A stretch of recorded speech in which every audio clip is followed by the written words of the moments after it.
अस्सलाम वालेकुम, कैसे हैं आप सब। उम्मीद करती हूँ आप लोग सब खैरियत से होंगे। आज की रेमेडी बहुत ही कमाल की ब्यूटी टिप। आज की ब्यूटी टिप में जिल्द को खूबसूरत बनाने के लिए कौन से घरेलू नुस्खे बता दिए जानिए। ख़वातीन की ख्वाहिश होती है कि वो भी मॉडल की तरह नज़र आएँ, उनकी जिल्द भी एकदम ग्लो करे। लेकिन सर्दियों के मौसम में तो स्किन पर निखार और नरम मुलायम होना जिल्द का ज़रा मुश्किल ही लगता है, जिसकी वजह से मौसम की सख्ती और जिल्द में पानी की कमी का है। मगर आज हम आपको ज़बरदस्त नुस्खे बताने जा रहे हैं। ज़्यादा से ज़्यादा आपने पानी पीना है। दिन में 4 गिलास तो लाजमी भरकर पिएं।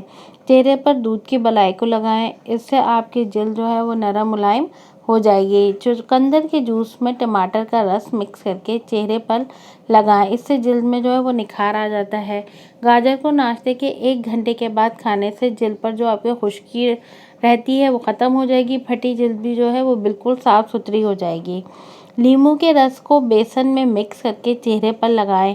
साथ ही एक विटामिन ई का कैप्सूल भी मिक्स कर लें। नारियल के तेल में एलोवेरा मिक्स करके जिल्द पर दिन में 1 बार ज़रूर लगाएं, इससे दाने भी नहीं होंगे और जिल्द नरम मुलायम रहेगी। वीडियो कैसी लगी लाइक करें। मिलेंगे